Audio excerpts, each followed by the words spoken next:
A while back, before the release of issue 79 of IDW Sonic, I and a few of my friends thought that the comic may be setting up Whisper for a villain arc. That ended up not happening, but the idea just never really left my head. There's a lot of narrative potential here, and considering that this builds off of one of my least favorite parts of the comic, I figure it would be great for one of my AUs. Before we get started, I want to say that if you like my content, consider subscribing to the channel, and if you really want to support me, you can become a member to see my videos a day early. Anyway, that's enough shilling, let's get to the video proper, starting with a little bit of background. Our story starts with issue 63. Here, Silver is joining the Diamond Cutters for some training after Mimic has infiltrated under the guise of Duo. Mimic wants to take Silver out as he's an incredibly physically powerful fighter, and the more eyes there are on him, the more people there are that can see him slip up. This leads to Mimic sabotaging Silver, kicking his feet out from under him while he's levitating some boulders, endangering Lanolin and the others in the process. Soon after, they get attacked by a Badnik that gets a hold of Silver, and Mimic realizes that Badnik may actually be able to take Silver out. So he abandons him while flashing his tail at Silver. This is where the first change to our story will take place, as Mimic in our version of events won't flash his differently colored eyes. Aside from that, things go pretty much as they do in canon for a little while. They defeat the Badnik, and Lanolin basically just tells Silver to get good. This results in Silver feeling pretty down on himself. Whisper approaches him to discuss what happened, though. Silver explains that Duo abandoning him didn't feel like a simple mishap. It felt intentional. Whisper asks if Silver saw anything else weird. Since Mimic didn't fully give himself away with his eye change this time around, Whisper doesn't have anything solid to latch onto from Silver's description. The conversation leaves Whisper suspicious, but without much to convince herself that Duo is Mimic. She resolves to spend some time watching Duo and waiting to see if anything else comes of this. To that end, Whisper begins recording footage with her mask again, just in case something like what happened with Silver happens again. For the next few days, Whisper keeps an eye on Duo, checking for any sign of subterfuge. She sees nothing from him, at least not directly. She does notice several things being amiss over that time. When she returns to her room at the end of the day, she notices that objects around her room have been moved, despite her door being locked. She hears something outside of her door and windows at night, and when she checks, there's nothing there. Her belongings will go missing, only to show up a few hours later with no explanation. Whisper is almost certain that someone is messing with her, and yet she can't connect anything to Duo directly. However, she also can't confirm that he's not responsible. With all of that going on, Whisper decides she has to ramp up her investigation. So that day, Whisper pulls an all-nighter, staking out Duo's room from dusk until dawn. Once he leaves his room that morning, she trails him, making sure he doesn't leave her sight for even a second. Near noon, Tangle finds her stalking Duo in the Restoration's food court. Whisper tries to get Tangle to leave, but the girl refuses. Tangle says that Whisper's been acting weird lately. Today, especially. Why is she following Duo around like this? Whisper says that Tangle doesn't have to worry. Whisper is fine, and as long as Duo is who he says he is, he'll be fine too. Tangle frowns. So this is about Mimic, isn't it? Whisper reminds her that they can't let their guard down, even if the likelihood of him showing up is low. Tangle says that she understands that, but they can't let fear get to them like this. They can't let it threaten their health. Whisper tries to argue that it isn't, but Tangle points to the bags under her eyes. She asks Whisper to take things easy for a little while. She knows that Whisper thinks it's suspicious what happened with Silver, but Duo hasn't done anything to warrant this. There's no reason to assume he specifically is Mimic. Whisper wants to argue back, talk about all the strange things that have been happening to her over the last few days, but she just can't get the words out. Every way she tries to phrase it, she realizes that she sounds crazy. Tangle wouldn't believe her without any real evidence. Seeing that Whisper has nothing else to say, Tangle suggests that Whisper go get some rest. Whisper shakes her head. She's pulled all-nighters before. She'll go to bed a bit early tonight and everything will be fine. Tangle is a bit skeptical, but she drops the subject and invites Whisper to lunch instead, which the other girl accepts. Their lunch is pretty normal at first. Tangle is as loud and joyous as she always is. Whisper begins to think as it goes on that maybe she was being a bit paranoid earlier. About halfway through their meal, Duo approaches them, asking if he can eat with the pair. Tangle immediately says that he can. Whisper, while silent, does still feel a bit wary about Duo. She clams up through the rest of the meal, which gets Duo's attention. Sensing their teammates' confusion, Tangle tells Duo that Whisper takes some time to warm up to people. He shouldn't think anything of it. That's enough to satisfy him, and he just continues his conversation with Tangle for a while. Eventually, Tangle says that she needs to go use the restroom and leaves Duo and Whisper alone with each other. They sit in an awkward silence, and Whisper can tell that Duo is a bit uncomfortable. He tries to make some small talk with her, but Whisper can't find anything to say back, so she just nods instead. Eventually, Duo's eyes light up. He gestures behind Whisper, saying that Lanolin has arrived. Whisper turns to see that, yes, she is in the food court, and as she turns back around, she notices something. She hears the sound of something dropping, liquid splashing around it. Duo's hand ghosts over the top of Tangle's drink, something dropping from his fingers. It was an action so subtle and so quick that someone not trained to look for sleight of hand as she was would have missed it. Whisper jumps into action. She grabs Duo by the arm and slams him into the table, pinning his arm behind his back. She hears Tangle yell at her from over her shoulder, asking her what's happening. Whisper yells that Duo is trying to poison her. Tangle is shocked. Duo yells that he has no idea what Whisper's talking about. Tangle runs back to their table and asks Whisper what happened. Whisper explains exactly what she saw and heard. Tangle grabs her drink off of the table and inspects it. She says that she can't see or smell anything weird. Whisper says it may have dissolved already, and it's likely odorless as well. Such poisons existed after all. Duo squirms in Whisper's grip, and she notices that people have begun staring. Murmurs fill the area, and Whisper begins to realize how bad this looks for her. She spots Lanolin approaching them, and soon the girl is demanding an explanation from Whisper. Tangle explains what's going on, and after a pause, Lanolin tells Whisper to let Duo go. Whisper growls and says that he tried to poison Tangle.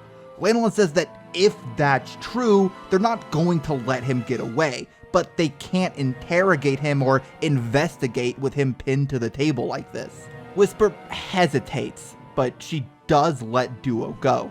He scurries toward Lanolin, hiding behind the girl and cradling his arm dramatically. He mutters apologies, saying that he has no idea what's going on or what Whisper's talking about, but that he's so sorry about anything he did wrong. Lanolin asks Whisper to explain exactly what happened again for her. Whisper says that she doesn't have to. She has it all recorded.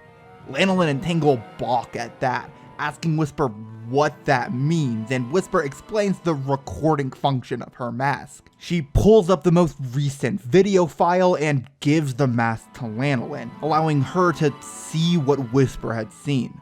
The sheep watches her playback before saying that she can't see anything strange in the video. Tangle asks to see it as well, and after a moment, She removes the mask and looks at Whisper with a confused expression. The realization hits Whisper like a truck. They don't believe her. Whisper yanks her mask back and watches the playback again. On second watch, it's less clear than what she remembered. Duo's hand is near Tangle's cup, but there's no clear footage of him dropping anything. The sound of something dropping into the liquid is faint as well. Whisper, feeling a bit ashamed, explains exactly what she had seen and her thought process leading up to her taking action. How Duo had distracted her just long enough to attempt to poison Tangle, how she had heard something drop into the drink, and how she had already seen Duo attempt to trip Silver earlier that week. Lanolin isn't buying it. She says that Whisper is clearly jumping the gun. The evidence they had isn't solid enough to pin anything on Duo yet. On top of that, Lanolin asks why Whisper's been recording so much footage lately. She saw it when she used her mask. There's far more recording of the last week than what there was before. Whisper explains that she's suspicious of Mimic having infiltrated the Restoration, and she's currently gathering evidence of such a thing possibly happening. Lanolin's expression hardens, and she asks what Whisper's been doing over the past week. Lanolin takes Whisper's mask back and skims the footage. She sees Whisper stalking Duo for the past week, the stakeout outside of his room from last night included. Once she sees that, Lanolin can't help but become frustrated. Lanolin says that Whisper is completely out of line, taking matters into her own hands like this. If Whisper suspected foul play, they should look into it as a team. Whisper says that if she came forward without any good evidence, Lanolin would have been just as angry. That makes Lanolin pause. After a moment, Lanolin says that she understands how Whisper feels, but she can't encourage infighting amongst her own team. She will take Whisper's concerns seriously, and they will get to the bottom of this, but they need to do it together. At this point, Duo speaks up. He's approached the table, holding Tangle's drink in his hand. He says that he doesn't quite understand what's going on, but if they're worried that he poisoned Tangle, he can prove that that didn't happen right now. He begins to lift Tangle's drink, and Whisper realizes what he's about to do. She attempts to tackle Duo, but Lanolin grabs her out of instinct and stops her. Duo downs the entire drink in one go, slamming the glass onto the table and smiling. See, nothing wrong. He's all healthy. Whisper grits her teeth, saying that now they can't test the drink properly for any foul play. He effectively just destroyed all of the evidence. Tangle sheepishly says that testing shouldn't be necessary now, right? Clearly, if Duo's fine, then the drink was never poisoned. Whisper says that Duo could just take an antidote later or have already taken one so the poison won't affect him if he's forward thinking enough. Tangle sighs and says that Whisper's going a bit too far with this. Lanolin agrees, saying that while this wasn't an ideal test, it does seem like Whisper has been making something out of nothing. She's being paranoid, attacking a teammate with no evidence of any wrongdoing. Whisper, in a bout of frustration, says that she does have evidence. Lanolin asks what she's referring to. Whisper, realizing that she can't back down anymore, tells her what's been happening over the past few days, all the strange goings on, like someone's messing with her. She says that she suspects Mimic is behind all of it. Lanolin stares at Whisper throughout her explanation, befuddled. Lanolin says that she really doesn't want to diminish Whisper's feelings. That does all sound really weird and really messed up if someone's doing that to her. But at the same time, didn't this Mimic guy want to kill her? If Mimic could get into her room day after day, why would he just move stuff around and not do anything? Whisper says that he must be playing the long game if she had to guess. Lanolin, as gently as she can, asks if Whisper's sure that she's not imagining all of this. Clearly offended, Whisper raises her voice and says that they need to take the threat of Mimic seriously. Lanolin says that she doesn't want to sweep all this under the rug, obviously, but Whisper has to admit that what she's proposing sounds far-fetched. Sure, a lot of weird things have been happening to Whisper, but that isn't real evidence. They don't have any real evidence that Mimic is trying to mess with her, and they don't have anything linking Duo to Mimic. Without that, Lanolin can't do anything besides try and keep an eye out. Whisper, in a last bit of desperation, says that Mimic does have a tell.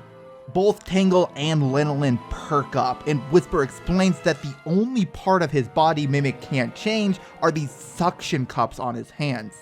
All of his transformations have that same tell. If they could check Duo's palms, they could put this whole thing to rest right now. The three turn to Duo, who's visibly sweating. He says that shouldn't be necessary, right? Wasn't proving that the cup wasn't poisoned enough? Lanolin says that while she understands Duo's hesitance, Mimic is a confirmed killer who has the skills to do what Whisper has claimed. They need to know for sure that Duo isn't actually Mimic. Duo squirms a bit more, and Whisper can't help but smile a bit. Smirking, she asks Duo why he's so nervous, and he just stares at the ground. Tangle approaches Duo, grabbing his gloves, and once it's clear that he's not trying to stop her, taking them off. Whisper takes one look at Duo's hands, and her stomach drops. They're burnt, scarred almost beyond recognition. The scarring is so bad that any identifying marks had long since been burnt away. Duo mutters under his breath that this is why he doesn't like showing people his hands. Tangle and Lanolin apologize and let Duo put his gloves back on. Once they're done, Lanolin turns back to Whisper with a scowl. She says that they have all the proof they need. Duo isn't Mimic, and Whisper is going to drop this right now. Is that clear? Whisper feels like her knees are about to give out under her. Lanolin says that she wants Whisper to confirm that she's going to drop this investigation right now. And Whisper says, as quietly as she can, that she still can't be sure. Lanolin, outraged, asks if she heard Whisper correctly. Whisper says that Mimic could have burnt his own hands like that to hide his tell, and Lanolin can't even believe what she's hearing. She says that Whisper's being ridiculous and that she's suspended from the Diamond Cutters, effective immediately. Tangle tries to argue on Whisper's behalf, but Lanolin says that Whisper clearly isn't in the proper mental space to do her job. She needs a break, and once she's feeling better, she'll be welcomed back onto the team. But as of right now, she's a liability in the field. Without another word, Lanolin leaves the area, Duo following her out of the food court. Tangle lingers behind, trying to comfort Whisper, but she doesn't get very far. Whisper says that she wants to be alone and leaves Tangle behind. Tangle stares at Whisper as she runs away, hoping silently that she'll be okay. Whisper spends the next few days avoiding everyone. After the blow up in the food court, nothing strange has happened. She starts wondering if she really did imagine all of it. She looks back over all the footage she gathered over and over again, and she can't tell if she's just paranoid or if Mimic is actually messing with her. She can't make heads or tails of anything. But after enough time of dwelling on her own misery, her wits convince her that she's not exactly being productive. Regardless of if she was wrong or not, staying in her room all day isn't accomplishing anything. Whisper ventures out once again, wondering if she could Tangle to tag along with her for something or other. Maybe that'd make her feel better. Soon, Whisper once again finds herself in the main area of the restoration, trying to spot Tangle when she sees someone else. Someone familiar. Startled, Whisper can't help but approach them, breaking into a full-blown sprint as she runs towards, of all people, Surge and her companion. Whisper can't believe that she's here. Whisper calls out to Sonic and Amy, who are walking next to her, and asks what she's doing here. Surge bellows out a laugh while Sonic and Amy share worried expressions. Surge walks over to Whisper and throws an arm over her shoulder that Whisper shrugs off immediately, before saying that she's gone through a bit of a redemption arc. She's a good guy now. That's how it works. Isn't it, Sonic? Sonic says that he knows this looks bad, but they want to give Surge and Kid a chance to turn over a new leaf. It would be wrong to deny them that chance, even after Whisper snaps at him. After she nearly killed me, even after they kidnapped my friends and used them as tools? Sonic and Amy stiffen and Surge just laughs harder. She goes on a long speech of how Whisper is the only person with any sense around here, how everyone else is living in a fantasy land. She says something about getting to work with Whisper's pal now, and something clicks into place in Whisper's mind. She asks if Surge is working for the Diamond Cutters, and Sonic says that Lanolin and Tangle thought she'd be useful on the team, and Whisper can't believe this. She got thrown out of the Diamond Cutters, but they're letting Surge of all people onto the team? It's ridiculous. Whisper feels herself growing so angry that she's not really sure what to do with herself. In a huff, she turns on her heel and leaves without another word. Word of Surge's interaction with Whisper makes its way back to Tangle and Lanolin soon enough. Tangle is worried, obviously, and Lanolin shares her concern. The two begin to talk about Whisper's situation. Tangle asks about Whisper's suspension, saying that this all does seem a little bit unfair. I mean, if they can give Surge another chance, why not Whisper? Lanolin says that that's not the point. Whisper isn't being suspended as a punishment. She's suspended because she needs the break. Rejoining the Diamond Cutters would make Whisper's situation worse mentally. Tangle isn't sure that this is really necessary. Whisper made a mistake, yeah, but she was tired from overworking herself. Now that Whisper's got the hint, she'd stop being so aggro. Lanolin argues that Whisper's completely lost it. She's paranoid, seeing the worst in everything for no good reason. Tangle's expression steals, and she argues that Whisper isn't acting this way for no good reason. Lanolin hasn't encountered him before, so she doesn't know, but Tangle has dealt with Mimic. What Whisper was describing, it sounds like him. It's something that he would do. Lanolin finds that hard to believe. She asks Tangle if she really thinks Mimic would go through all of this trouble, infiltrate the Restoration, spend days messing with Whisper, fake all of this just to make her look bad, even going so far as to permanently scar himself just to spite her. Would Mimic actually do that? Tangle, without hesitation, says yes. Mimic is completely consumed by his hate. All he lives for is trying to make Whisper suffer. Tangle can hardly understand it, truthfully. It was insane to her the way Mimic would throw everything away just to hurt people. But Tangle truly believed that he would do all of this if it meant getting his revenge on Whisper. Lanolin doesn't have a response. Lanolin spends some time trying to wrap her head around this monstrous person Whisper and Tangle have described to her. Tangle says that she knows it isn't very likely, but that's also what Mimic preys on. He preys on becoming the least expected person around you, preys on taking any angle, no matter how out there it may be, and then he makes you start to doubt everyone you meet, start to doubt yourself even. After taking some time to consider what Tangle had to say, Lanolin says that she'll try to see this from Whisper's perspective. She'll go talk to the girl tomorrow and give her a chance to rejoin the Diamond Cutters as long as they can come to an understanding on the topic. She says that she really does understand Whisper's suspicions, but They can't treat Duo unfairly because of them. They'll keep their eyes out for anything, all of them. Tangle smiles at Lanolin's answer and says that she's sure this will all work out in the end. The next day, Whisper wakes up to find a box in front of her door. It's unmarked, dirty, definitively suspicious. Warily, Whisper investigates, opening the box to check what's inside.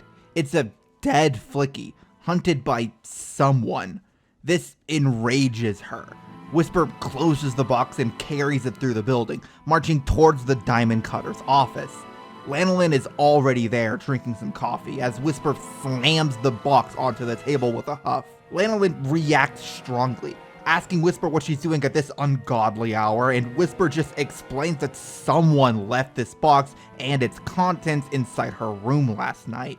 Lanolin is appalled by what she finds once she looks inside, pushing it across the table with a grimace. She tells Whisper that she'll look into who did this immediately. Whisper says that she doesn't have to. Whisper is certain that Surge is responsible. It all lines up too well to be a coincidence. Lanolin isn't convinced. She tells Whisper not to do anything until Lanolin and Jewel have time to look into it. Whisper begins arguing back when Surge and Kit arrive. Surge immediately takes the opportunity to start some trouble, asking Whisper why she's here if she's not even a part of the team. Whisper glares at her as tension rises in the room. Surge turns to the box on the table and asks what it is, and Whisper growls at her that she's not going to let her play dumb. Whisper knows that this is Surge's doing. Surge, confused, asks why as she opens the box, recoiling with disgust and shock as she sees what it contains. Surge says that she had nothing to do with this. Whisper asks who else could have done this if it weren't Surge. Surge responds by saying that maybe Whisper just isn't as popular as she thinks she is. I mean, she is pretty annoying. Surge could understand why most people at the Restoration wouldn't like her. Whisper nearly snaps before Lanolin intervenes, telling Surge that her behavior is unacceptable. She has to apologize to Whisper immediately and refrain from antagonizing teammates. Surge gives her an "or what," which Lanolin responds to by saying that she'll be kicked off of the team and have to earn her keep at the Restoration by doing paperwork instead of fighting badniks. After doing a quick bit of mental calculation, Surge mutters a small sorry to Whisper before flopping down into a chair. Whisper asks if Lanolin really thinks that's enough, considering what Surge has done so far. Lanolin says that if the two of them are going to be teammates, then they can't be at each other's throats constantly. Whisper is welcome back on the Diamond Cutters as long as she can play nice with the new recruits, and that includes accusing them of things without evidence. Lanolin and Jewel are looking into all of this, and the harassment that Whisper's been going through is awful. But she can't just accuse anyone she doesn't like of being responsible. Whisper takes a moment to reflect on everything Lanolin's told her before nodding. She'll bite her tongue until they get to the bottom of everything. From there, Tangle and Duo arrive, and soon the entire team has assembled. Lanolin says they need to run some drills together, try and figure out how to actually work as one unit. She, Tangle, and Whisper are used to working together, so they need to work on integrating Duo, Surge, and Kit. There are no objections to this, so they begin their training in about an hour. Things mostly go smoothly. Duo doesn't do anything suspicious as far as Whisper can tell, and it doesn't take long for them to get on the same wavelength. Surge and Kit are a lot more difficult to work with. Kit barely communicates with anyone besides Surge, and Surge still takes every opportunity she can to mess with somebody. Whisper finds it difficult to contain her anger with the girl, but at least she's not alone. Duo and Tangle are also clearly upset with Surge, and Lanolin gets on Surge's case a couple of times when her antics get too cumbersome. Eventually, Surge does stop actively trying to screw with everyone once Lanolin makes it clear that she will throw her out if she tries to sabotage everyone else, and they're able to run through the rest of the drills perfectly fine. They all disperse, and Whisper allows her wisps to go take a break while she finds somewhere to think about everything on her own. Whisper really isn't sure how to feel about everything at this point. Serge is clearly a bad person and a troublemaker, but Whisper's no longer sure that she's the one behind the Flicky incident. The girl is a terrible liar and can barely keep what she's feeling from boiling over at any moment. Kit is still a mystery. While Whisper does understand a few things about him, he interacts with everyone so little that Whisper can't glean much from him. And Duo? Whisper still doesn't know what to think of him. At every moment, he behaves exactly as he should, as a new, inexperienced but enthusiastic trainee. A bit in over his head, but he manages to push himself to accomplish what he really needs to as they train. The kid clearly has potential, but there's still something in the back of her mind. Thoughts asking, could Mimic really pull all of this off? Speaking of the devil, Duo arrives and sits down next to Whisper, making small talk about how hard their training was. Whisper simply nods, and after a while, Duo begins talking in earnest. He says that he can tell that Whisper doesn't trust him or either of the androids, and he wants to know why. He wants to know what he can do to earn her trust. Whisper is quiet before saying that there's not a simple thing that can be done to fix it. It's going to take time and a lot of it. That's just the way it is. Duo nods and says that he understands that. He's just sorry that she's so uncomfortable around him. Whisper laughs to herself a little bit, asking if it's really that obvious. Duo says that Whisper's never been the best actor. That comment doesn't sit right with Whisper. She asks what Duo means and he smiles. Smiles wide, cruel, and says that, well, back then, Whisper was never the actor. She was too emotional for that. Too bubbly, happy. Not exactly great spy material. Her heart drops. She feels cold, like her blood had just frozen as she stares at Duo. No, that wasn't Duo. There might not even be a Duo. No one could know all of that. Certainly not some random newbie. There's only one person who'd be able to talk about her past in that much detail. This was Mimic. The person she was looking at had to be Mimic. Whisper pounces onto him. Mimic doesn't even keep up the front. He pulls a knife out and starts fighting Whisper face to face. Mimic is slippery, but Whisper is faster. Mimic lunges at her with a stab, and she manages to grab his arm, flipping her over his back and sending him onto the ground. It knocks the wind out of Mimic and sends his knife flying. Whisper jumps on top of him. She pins Mimic below her and begins wailing on him. She doesn't have a weapon on her, so she can only fight with her fists, overwhelming Mimic with blows before clamping her hands on his throat, squeezing the life out of her sworn adversary. Whisper feels something around her midsection, pulling her into the air and away from Mimic. Tangle drops her onto the ground, a ways in front of the others, staring at her with wide eyes. Lanolin berates Whisper, asking her what she's doing, and Whisper yells that Duo is Mimic. This isn't a hunch, it isn't a guess, she knows that it's him. He all but told her his real identity. Lanolin looks at her skeptically, asking Whisper what evidence she had this time. Whisper says that Mimic spoke of her past with the original Diamond Cutters, things no one besides her and Mimic could have possibly known. Lanolin glances at Mimic, bloodied from Whisper's blows, sniffling and crying from the pain. He wipes the tears and blood from his face and says that he has no idea what Whisper's talking about. Lanolin sucks in a breath, asking Whisper if she happened to record the interaction. Whisper slowly shakes her head, saying that Lanolin ordered her to stop recording her teammates after last time. Lanolin curses under her breath, saying that she really shouldn't have done that in retrospect. She asks Whisper about her wisps and if they saw the interaction, and Whisper shakes her head again. Defeated, Lanolin says that means that it's just Whisper's word versus Duo's. Whisper pleads with Lanolin, saying that she has to trust her. Whisper would never lie about this. Lanolin says that she knows that, but Whisper hasn't exactly been dependable lately. Whisper's heart sinks, so she turns to Tangle, saying that Tangle has to believe her. She has to trust her.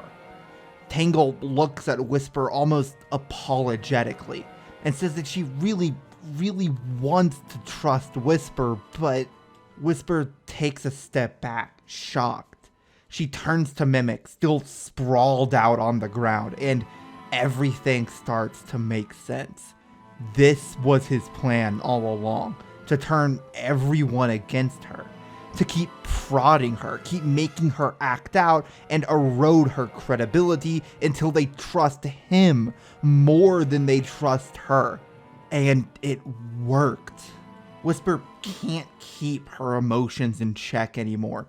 She lets her tears fall, covering her face as she's filled with dread and betrayal. Tangle tries to give her a hug, but Whisper snaps and pushes her away. She yells that Tangle can't stab her in the back like this and then pretend to be there for her. Tangle stammers, saying that she's not betraying Whisper, but Whisper isn't listening to her. She turns around and rushes towards the discarded knife, grabbing it, running towards Mimic as fast as she can. She dodges Tangle's tail, ignoring Lanolin yelling at her to stop and dodging all of her attacks.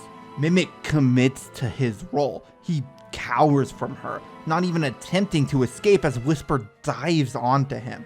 But before she can plunge the knife down into Mimic, she's slammed into a nearby wall, hard.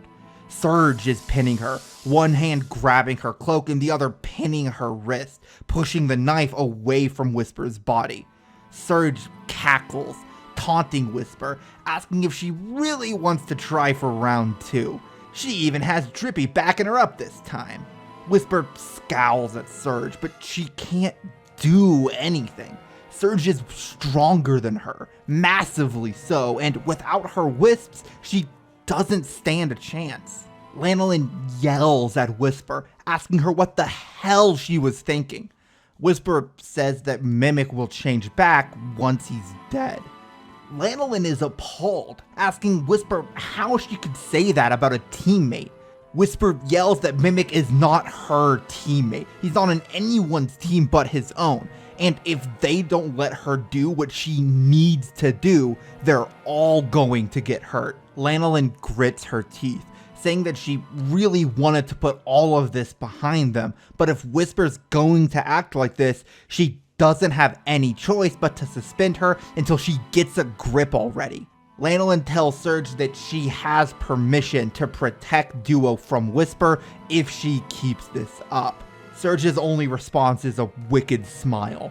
Whisper is silent until the diamond cutters leave. Her wisps rejoin her and she tells them what happened. They at least believe her. Whisper grabs her variable Wispin and leaves. She's not even sure where she's going. She can't leave Restoration HQ. She has to be there to stop Mimic when he attacks, but she doesn't want to stay here. She doesn't want to be here, but then again, she's not sure where she wants to be. Whisper stalks Mimic to the best of her ability for the next week. She avoids everyone and anyone who tries to talk to her, isolating herself from all of her supposed friends and dedicating herself singularly to her goal. Once she got rid of Mimic, once they saw that she was right, things would be fine. They'd apologize, and they'd learn that they have to trust her, and Whisper wouldn't have to live like this anymore. All she has to do is kill Mimic, and everything would go back to normal. Over that week, Tangle has no idea what to do with herself. She wants to go and find Whisper and help her, but Lanolin stopped her from doing so. Whisper is acting erratically at the moment. They'll make it clear that if Whisper wants to talk to them, they'll meet her, but they have to let Whisper make the first move. Forcing that interaction would probably just push her away more at the moment. Tangle understands her line of reasoning, but she can't stand leaving Whisper alone right now. She just keeps remembering how Whisper looked back there with Duo, how hurt she was when Tangle broke the bad news. Tangle still doesn't know what to think about any of this. She wants to trust Duo, but she also wants to trust Whisper, and she can't figure out anything that's been going on recently. Somewhere in the back of her mind, she feels like Whisper might be right, at least about Mimic being around. This all just felt way too much like his meddling to be nothing, but she has no idea what exactly he's doing or where he is. And she doesn't want her suspicions to make them all turn on each other. That's what Mimic would want. But then again, it looks like that had already happened, huh? Her thoughts spiraled like that a lot. They kept going back to the last few interactions she had with Whisper, with Duo. What should she have done differently? How could she have stopped this from happening? She doesn't know. At the end of that week, the clean sweepstakes start to pick up. Most of the restoration staff board the hover cruiser and prepare for the competition, including the diamond cutters. This presented a problem for Whisper, as it would make keeping tabs on Mimic all but impossible. Her only real option is sneaking aboard the hover cruiser itself. A difficult task, but one she was more than capable of. She was able to slip past the guards and hide deep in the bowels of the ship, lying in wait to take out Mimic as soon as he made another mistake. Elsewhere, Surge and Kit are getting a bit fed up working for Clutch. As you should recall, the reason Surge and Kit joined the Restoration was to infiltrate it, similar to Mimic, at Clutch's behest. He claimed that he knew who they were before Starline experimented on them, and used that as leverage to keep the pair under his thumb. After a week or so of work with no word from the opossum, Surge was getting a little bit impatient. She barges into Clutch's office while he's talking things over with Mimic, demanding that he tell them where they came from already. Clutch refuses, saying that he'll hold up his end of the bargain once they finish holding up their end. They aren't getting anything until they finish their job. After a bit more arguing, Surge and Kit realize that they aren't going to get anything out of this meeting, so they prepare to leave, but Mimic speaks up before they do. He says that Surge and Kit should just forget about their past already. This annoys the pair, and Surge says that if they don't have a past, then they don't have anything. In response, Mimic asks what knowing their past would even change. Would learning that they were orphans change how Surge feels about Sonic? Would learning about a family that was still out there looking for them, a family that they didn't know or care about, change the fact that the world had wronged them? As far as Mimic is concerned, they should just throw all of that away. Surge mumbles under her breath that that's rage coming from him. Mimic spends all his time hunting after a girl that got the better of him one time. He's not exactly letting the past die. Mimic says that they don't get it. It's not that he can't let the past go. Whisper's the last thing tying him to his past. He has to kill her to leave it all behind. Surge rolls her eyes at him, saying that the octopus is just being a creep. The pair leave afterward. Once they're out of earshot, Surge asks Kit how he feels about Mimic. Kit says that he really doesn't like him. Surge replies that she doesn't either. From there, things go very similarly to canon for a little bit. The first race starts, but Clutch and Mimic had sabotaged Sonic, Tails, and Amy's Extreme Gears, and they all get disqualified. Later, Eggman approaches Sonic and friends and offers them his Eggstream Gear and asks Sonic to find who's behind Clean Sweep, leading to the whole Phantom Rider debacle. Sonic will distract everyone as the Phantom Rider as Tails and Amy sneak onto the hover cruiser to try and look for clues. While Tails and Amy are at work investigating Clean Sweep, they run into Whisper as she's snooping around. They ask what she's doing, and she simply replies that she needs to keep an eye on Mimic. Amy and Tails don't really want to poke that beehive, so when Whisper asks what they're doing, they're eager to explain. After hearing their story, Whisper asks to join them. She expects that whatever foul play they're investigating may be related to Mimic, and if there's another threat active, she wants to know about it either way. They agree, and Whisper hopes that Lanolin and Tangle are smart enough to watch their backs for a while. The big reveal of the Phantom Rider goes about how it does in canon. Surge attacks Sonic aggressively, eventually driving him off after a bit of fanfare, which makes her a hero in the eyes of the public. It isn't until a bit later that things start to change ever so slightly. After Whisper's blow up, Lanolin wants to keep all of the Diamond Cutters close to her, both to protect them and also on the off chance that something strange is actually going on. Rather than talking amongst themselves about their newfound status as heroes, Surge and Kit are approached by their teammate with his opinion on the topic.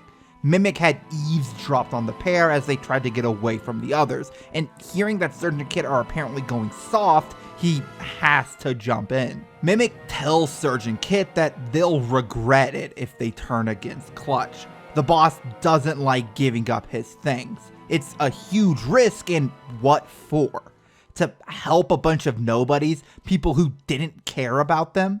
Surge rolls her eyes and says that of course she doesn't care about them. She doesn't care about anybody, except for Drippy, obviously.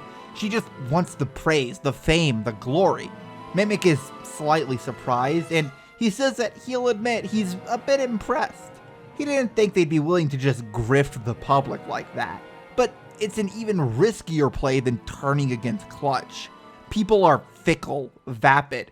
They'd eat them alive if Surge and Kit made a single mistake. Kit says that if Sonic can pull it off, it can't be that hard, which earns a laugh from the octopus. His face curls into a smile, and he asks Surge if she really wants to be like Sonic. Running around, saving people, being a hero, just like Starline had planned. Surge bristles, asking how Mimic knows about that. And Mimic says that he knew Starline. They were on a team once, before Surge and Kit. The bastard had tried to stab Mimic in the back, so Mimic had beaten him to the punch. Or at least he tried.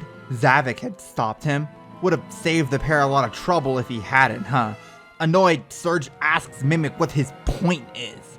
Mimic says the point is that Surge shouldn't constrain herself to just being what the crowd wants her to be. She's strong enough to be bigger. They make a good team, really. Mimic's the infiltrator, Clutch has resources, and Surge and Kit, they're the muscle.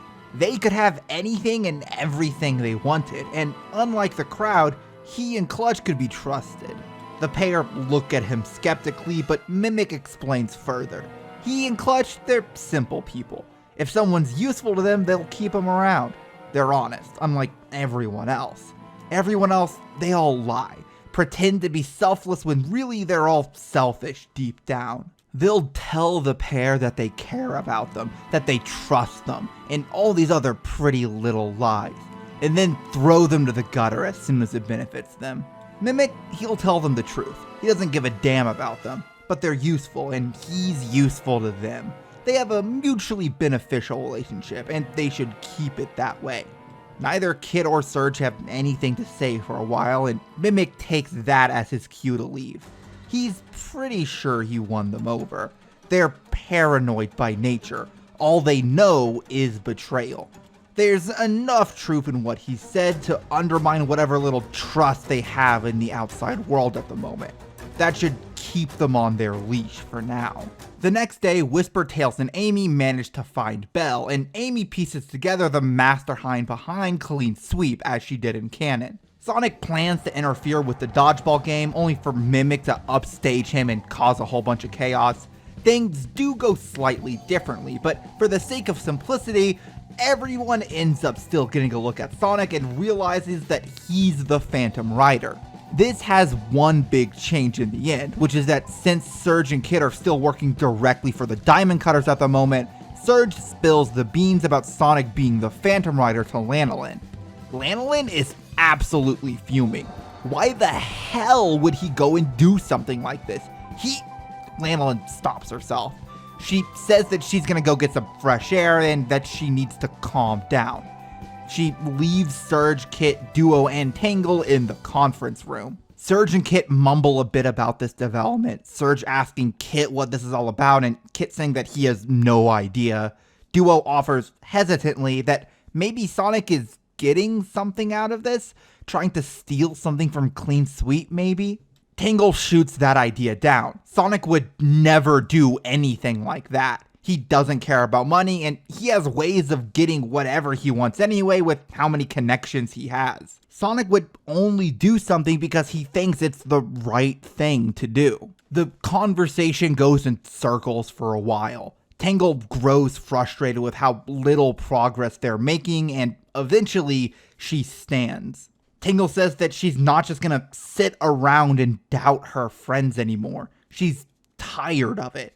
The only way to fix this is to figure out what's going on.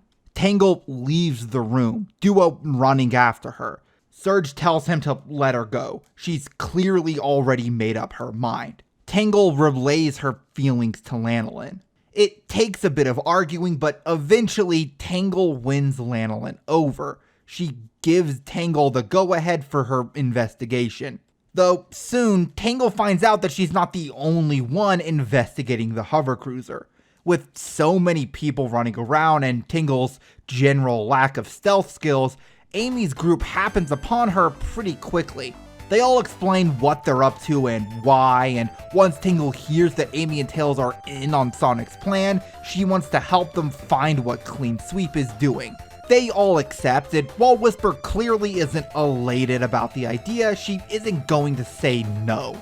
With all 5 of them together, combined with Whisper's whiffs and greater investigation skills, they end up finding out that something strange is going on in the boiler room ahead of schedule, several hours before the final event is set to begin. There, they discover the Chaotix and the info they've scrounged up on Clean Sweep. They prepare to leave, but are ambushed by Clutch as in canon. There's a scramble, fists being flown back and forth between both sides. Vector gives Charmy the flash drives with the information stored on it, and he and Tangle manage to outmaneuver all of Clutch's goons and escape. Frustrated, Clutch locks the rest of them inside the boiler room, destroying the terminal on his way out. Tangle and Charmy make their way to the cockpit, and on the way there, they find Surge and Kit. Tangle tries to explain to Surge what's going on, only to be blindsided by an attack. Tangle is confused, but she recovers quickly, dodging Surge's rapid strikes. Tangle asks Surge what she's doing, and Surge says that the ruse couldn't last forever. She explains that she's been working for Clutch this entire time, and she can't let Tangle and her dumb friends mess with their gravy train. Surge tells Drippy to stop the brat and grab the flash drive, focusing her attention on fighting off Tangle. Tangle clenches her fist as Surge attacks, anger coursing through her. Surge is stronger than Tangle is, and they both know it. It won't be long before Tangle gets overwhelmed. Surge hits Tangle with a haymaker, pushing her into the wall, and follows up by pinning Tangle with an arm. She crackles with electricity, saying that Tangle should just give up. It would only cause her more pain if she struggled. Not that Surge would really mind. In response, Tangle wraps her tail around Surge and squeezes hard. Surge can barely breathe from the pressure. She yells at Tangle, asking what she's doing. Tangle answers with her own question. Why? Why did Surge have to do this? They could have changed. They could have left their past behind, but they just kept hurting people. Tangle thought she was getting better. She had thought they were friends. Why did everyone Tangle care about have to stab her in the back like this? Surge shocks Tangle, sending absurd amounts of electricity through her tail, but Tangle holds on despite her screams of agony. Behind them, Kit calls out, saying that Charmy had gotten away, and Surge wheezes out the order to chase him. Kit argues back, saying that Surge is hurt, but Surge screams as loud as she can for Kit to chase the damn kid already. Kit obeys, and Surge fires another round of electricity through Tangle's tail. It's getting harder and harder to breathe with each passing second, and keeping control over her electricity is only getting more difficult as a result. Surge barely manages to squeak out a plea to Tangle, saying that she needs to give up or she might not get up from Surge's next attack. Tangle says that she won't give up no matter what, and she redoubles her efforts. Surge hears a sickening crack from her torso, her ribs breaking under the pressure, and all sense of control is lost. Surge lets all of her power out, and eventually she feels Tangle's tail go slack around her. Surge's healing factor kicks in, and she gets to her feet after a long moment. Her gaze falls to Tangle, limp on the ground next to her. Something grips at Surge, something that she doesn't know how to describe, but she just shakes it off and runs after Drippy. Despite Kit's best efforts, Charmy was slick enough to evade him and get the flash drive to Knight. Clutch arrived soon after, Surge right behind him, as Knight finished reading off Clutch's dirty laundry. Clutch is fuming, and he turns to yell at Surge for her incompetence. Surge pushes Clutch away from her, saying that it was his hired muscle that slowed her down. Maybe if Clutch bothered to get his own hands dirty every once in a while, he'd actually accomplish something. Clutch scoffs and says that he's above such simple brutality, and Surge blows up on him. Surge yells that Clutch isn't above anything, and he's lucky he has people like Surge willing to do his dirty work for him. The conversation gets interrupted by Kit. Surge tries to wave him off before realizing the mistake she's made. She looks out onto the crowd, onto the big screen showing her and Clutch's argument, and onto the horrified faces of all of her fans. The people who cheered for her, who loved her, and how their expressions turned from horror to rage. Surge stares at the window as they yell, calling for her head, screaming at her for betraying them. It feels like a knife through her heart, and Surge can't take any more of it. She punches the console with her full might, destroying the controls and ending the broadcast. This leads to Jewel setting the cruiser to self-destruct and Clutch sabotaging the flight path as happened in canon. Surge and Kit overtake everyone still in the cockpit after a small scuffle, and Clutch sends the command over his radio that things have officially gone haywire. The most important recipient of this message is Mimic, who's working security with Lanolin. She's confused as the message comes out of Duo's radio, and she questions him as to what it means. Mimic mumbles for a while, stalling for time. A commotion is quickly spreading through the crowd, and Lanolin soon discards the question to focus on her job. Her concern for others would unfortunately bite her as Mimic takes the opportunity to stab Lanolin in the back, literally. One hand covers Lanolin's mouth as the other plunges a knife deep into her back. Mimic shifts into his true form, turning Lanolin's face so that she can see what he really looks like. He delights in the horror in her eyes as everything slots into place and she realizes that she's been duped. But he can't revel in it for long. He still needs to get out of here. He has no idea if Clutch has everything under control or not, so he'll just have to go scout that out. He pulls the knife out of Lanolin's back and rushes off, leaving Lanolin in a crumpled heap on the floor. At that moment, everyone trapped in the boiler room is escaping. Whisper rushes ahead of everyone else, terrified of what may have happened while she was gone. On her way to the cockpit, she runs across Tangle, sprawled out on the ground. Terrified, she crouches down next to her, checking for a pulse. Tangle is alive, but barely. The lemur slowly comes around, lighting up at the sight of Whisper. She says that she fought Surge, and that Surge was working for Clutch.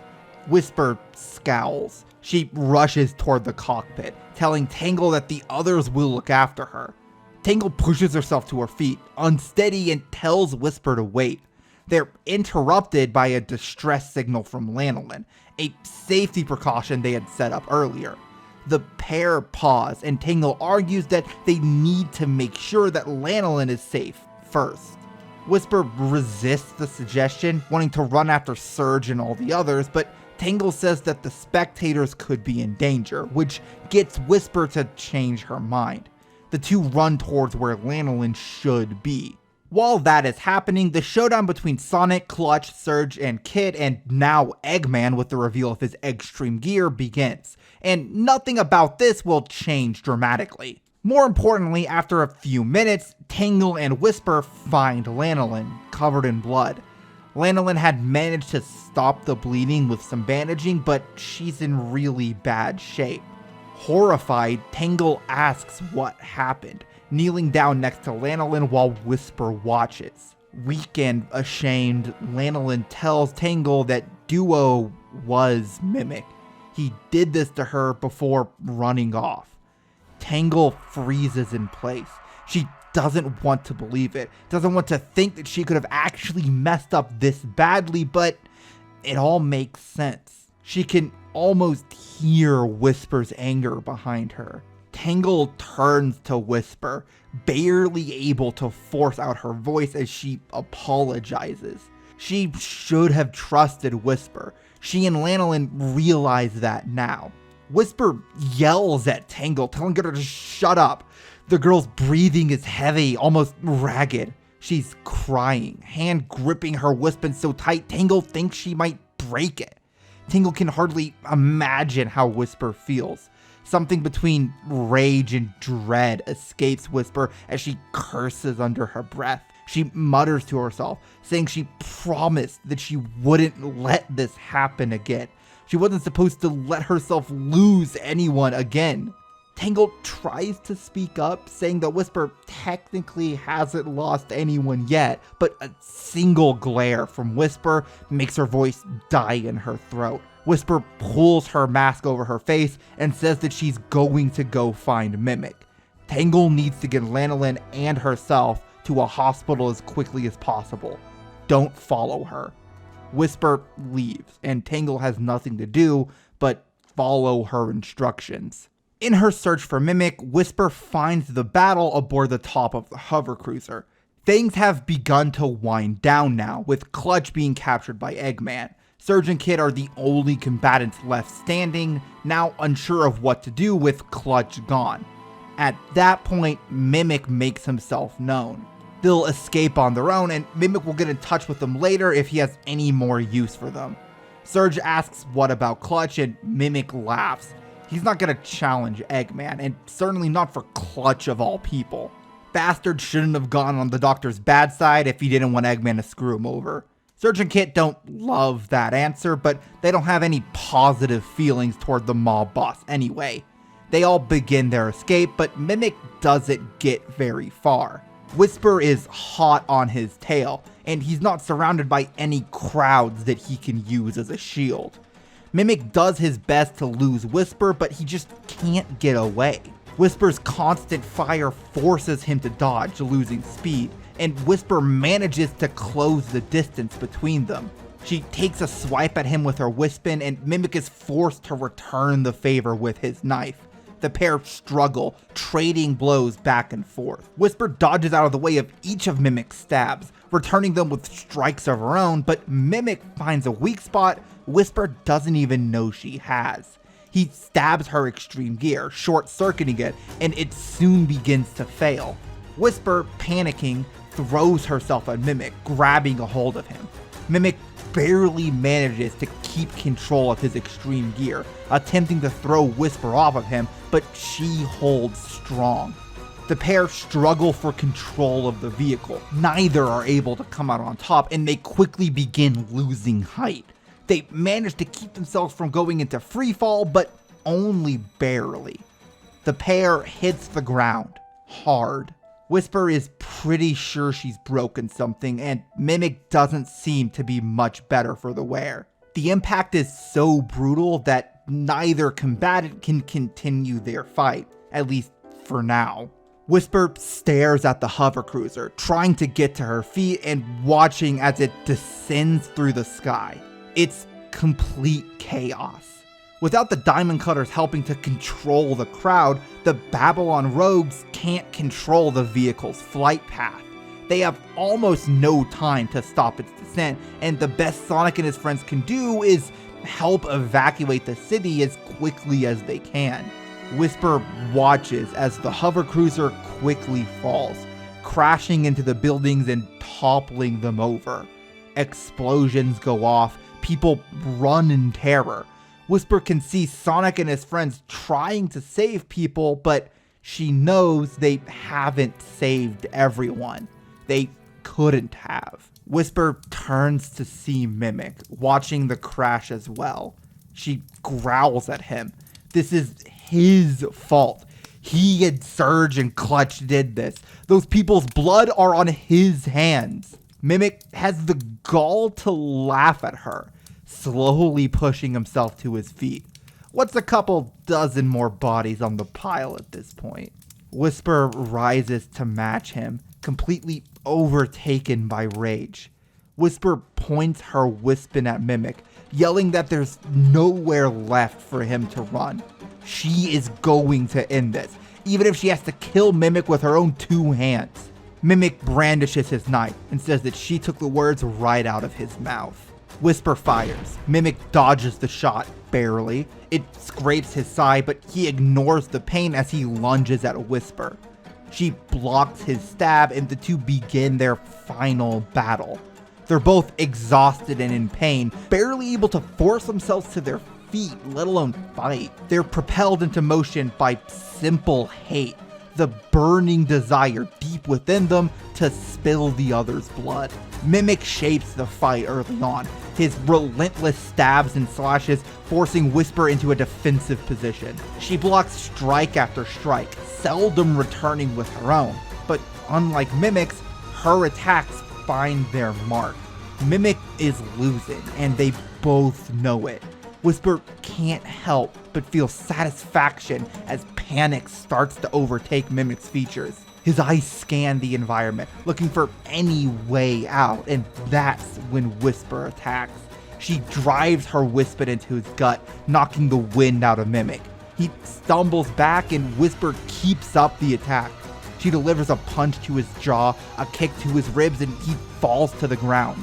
Mimic tries for one last strike with his knife, but Whisper knocks it away. The knife skitters across the ground, and now Mimic kneels before her, defenseless. Whisper speaks evenly, saying that Mimic isn't like her. Whisper is a fighter, a warrior, a soldier. Mimic is nothing but a conniving, backstabbing little worm. She fires Cyan at Mimic, hitting his arm. Nothing vital, but she knows it hurts. Mimic screams in pain, and Whisper fires again and again and again, each time making sure that she doesn't hit anything that could kill Mimic. He doesn't deserve the kindness of a painless death. Still, she can't continue like this forever. She readies her Wispin for one final strike. Before she can fire, she hears someone calling out for her. It's Tangle. The girl is clearly in pain, but she followed Whisper anyway. Tangle begs Whisper to stop. This isn't like her. This is cruel. They can put Mimic in prison again. They'll make sure Starline or whoever else can't bust him out ever again. Whisper can hardly believe what she's hearing. She yells at Tangle, asking her about Lanolin, about the metal virus, about the burning city next to them. Those were the fruits of her mercy, of her way of handling things.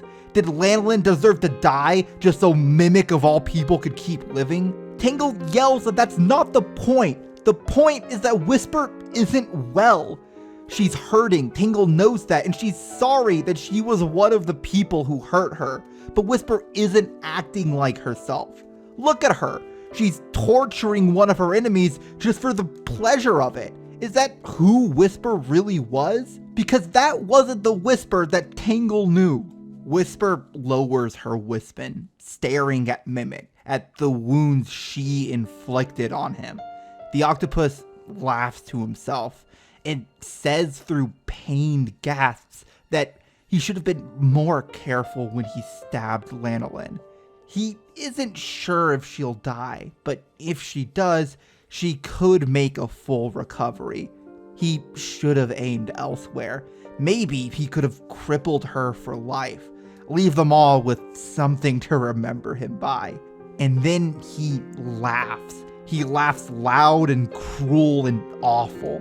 There's no joy in his voice, just malice, just hate and sadism. And at that moment, staring at him, listening to him laugh at the idea that he could have hurt one of her friends more, that he missed the opportunity for even more cruelty, Whisper snaps. She raises her Wispin once again, blocking out Tangle's cry, blocking out the look of glee on Mimic's face as he stares down the barrel of her gun, and she fires. Cyan listens to her, obeys her command, and flies true. One shot straight through Mimic's heart. He sputters, gasps, struggles for a moment. A weak laugh manages to crawl through his lips right as the light fades out of his eyes. Whisper doesn't regret it, not even for a second. Tangle trembles as she watches Whisper turn around and walk towards her. She says that Tangle really does need to get to the hospital, placing a hand on her shoulder. Tangle flinches away from her on instinct. She's crying. She yells at Whisper, saying that was cruel, it was horrible. She's horrible for killing somebody like that. Whisper recoils from Tangle's words. Hurt, she yells back at Tangle, saying that she couldn't understand. She's never lost somebody important to her. She doesn't know what's at stake here. She has no right to judge Whisper. She just did what she had to do, what Sonic and all the others are too cowardly to do. Tangle takes a step back. She says that Whisper doesn't mean that. She can't mean that. Whisper doesn't budge.